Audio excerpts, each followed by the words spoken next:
El imperialismo yanqui hace lo que les da la gana. Y es que usted no se ha paseado por un campo petrolero.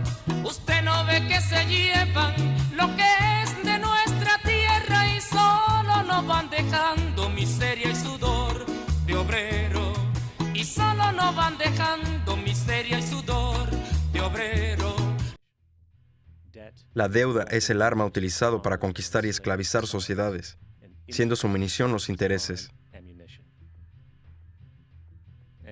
Y mientras la mayoría de nosotros vive ajena a esta realidad, los bancos, en complicidad con gobiernos y corporaciones, siguen perfeccionando y expandiendo sus tácticas de guerra económica, engendrando nuevas bases, tales como el Banco Mundial o el Fondo Monetario Internacional, creando en el proceso un nuevo tipo de soldado, el sicario económico.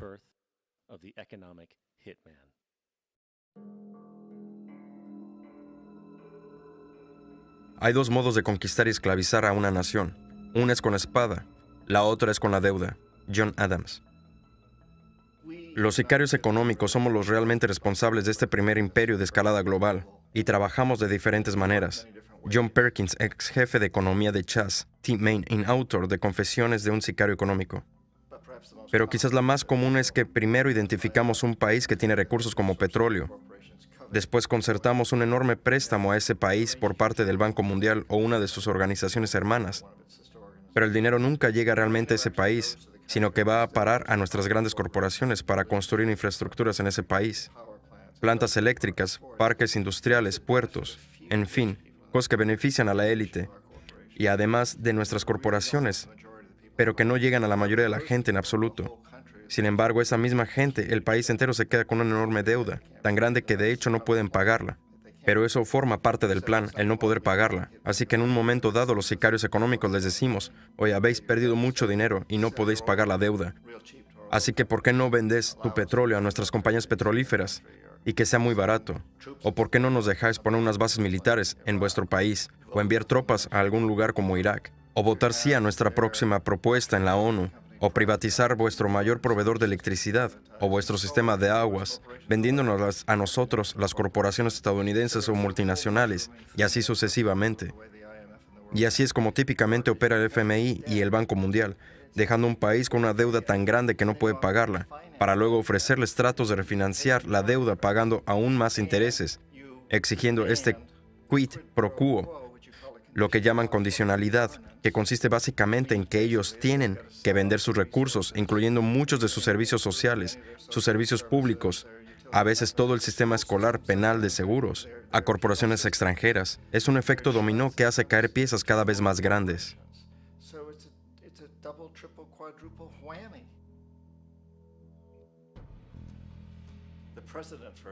El precedente de los sicarios económicos tuvo su comienzo a principios de los 50, cuando Mossadegh fue elegido democráticamente en Irán.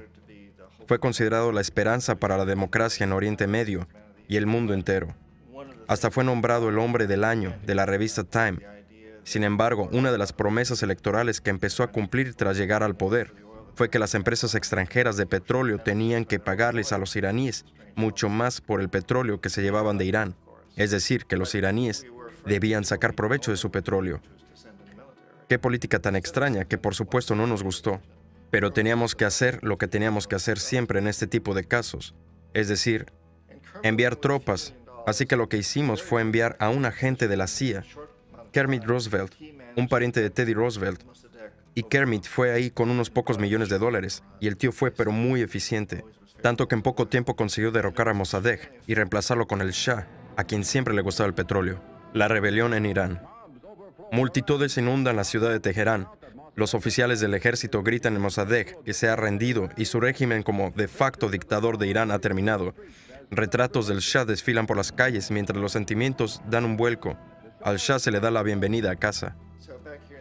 Así que aquí en Estados Unidos, en Washington, la gente se mira y dice, eso era fácil y encima barato. Así es como nació una nueva forma de manipular países, de crear imperios.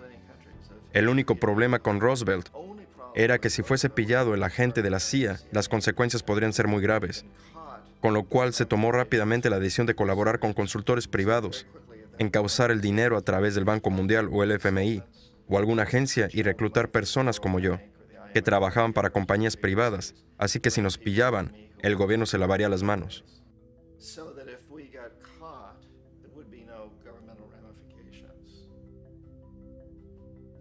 Guatemala, 1954. Cuando Arbenz fue elegido presidente de Guatemala, el país estaba controlado por la empresa United Fruits, la gran corporación internacional, y Arbenz basó su campaña en un lema de devolverle a la gente la tierra. Y una vez que llegó al poder, se puso a implementar políticas que eran exactamente eso, devolverle la tierra a la gente.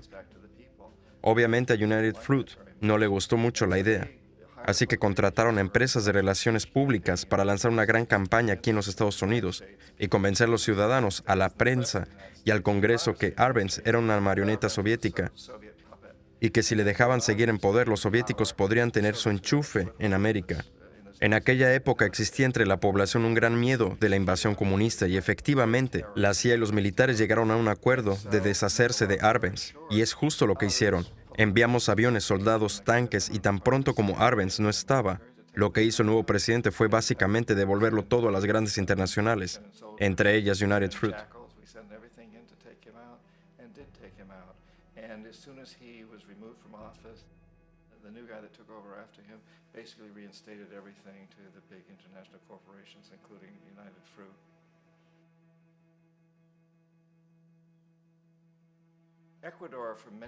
Ecuador estuvo por muchos años gobernado por dictadores amigos de Estados Unidos, a menudo siendo ellos mismos muy tiránicos.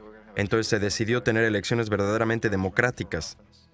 Jaime Roldos se presentó como candidato y dijo que su objetivo principal como presidente sería asegurarse de que los recursos del país fueran usados para ayudar a los propios ciudadanos, y ganó abrumadoramente, con más votos que cualquiera antes de él. Pronto Roldos empezó a poner en marcha las políticas que había prometido, es decir, que las ganancias provenientes de petróleo sirvieran para ayudar a su pueblo. Bueno, eso no nos gustó mucho en Estados Unidos. Me enviaron como uno de tantos sicarios económicos a manipularle a Roldos, a corromperlo, persuadirlo, decirle, puedes hacerte muy rico, siempre que tú y tu familia hagáis como os digamos. Pero si intentas seguir con estas políticas que has prometido, tendrás que irte. No quiso escuchar, fue asesinado. Apenas el avión se estrelló, todo el área fue acordonada. Los únicos autorizados fueron militares de una base estadounidense cercana y algunos militares ecuatorianos.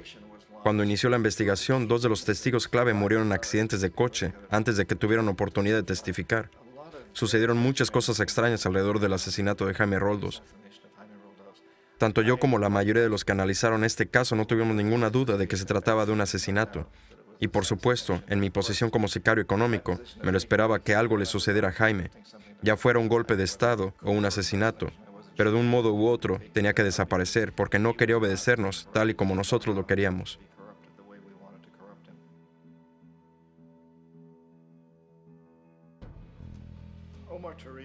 Omar Torrijos, el presidente de Panamá, fue uno de mis favoritos. Me caía muy bien. Era muy carismático, un tipo que realmente quería ayudar a su país. Y cuando traté de sobornarlo o corromperlo, me decía, mira Juan, no necesito dinero. Lo único que quiero es que mi país sea tratado con justicia, que los Estados Unidos le indemnice a mi pueblo por toda su destrucción que ha hecho aquí.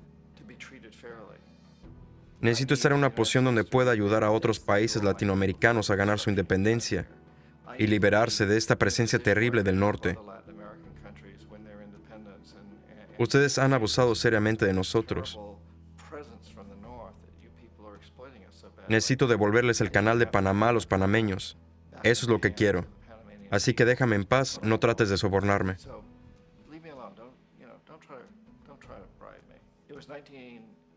Fue en mayo de 1981 que Jaime Roldos fue asesinado, y Omar era muy consciente de ello.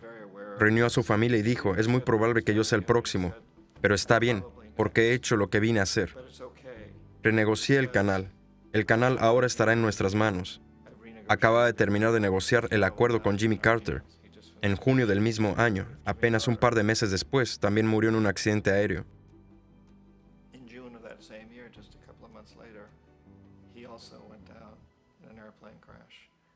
Que sin ninguna duda fue llevado a cabo por los chacales patrocinados por la CIA. Hay muchas pruebas de que uno de los guardias de seguridad de Torrijos le dio en el último momento, cuando estaba subiendo al avión, un grabador, un pequeño grabador que contenía una bomba.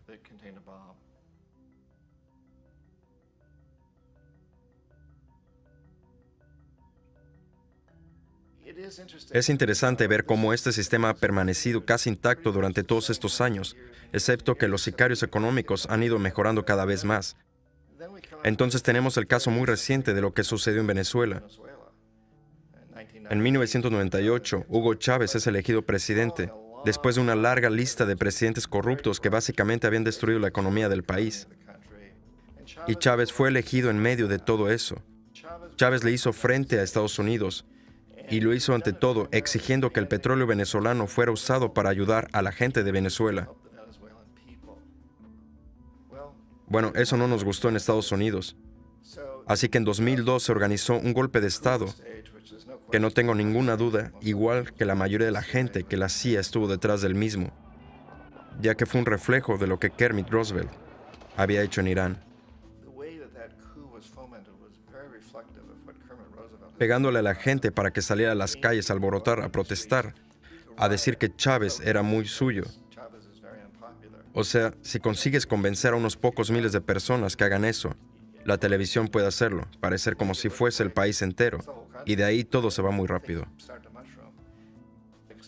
Excepto que en el caso de Chávez, él fue lo suficientemente listo y contó con mucho apoyo de parte de los propios venezolanos, tanto que de hecho que lo superaron juntos.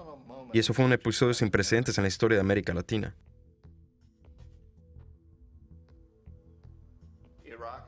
Irak es el ejemplo modelo para ver hasta dónde llega en este sistema. Nosotros, los sicarios económicos, somos la primera línea de defensa. Vamos ahí y tratamos de corromper al gobierno y convencerles de aceptar esos enormes préstamos, que luego utilizamos para básicamente adueñarnos de ellos.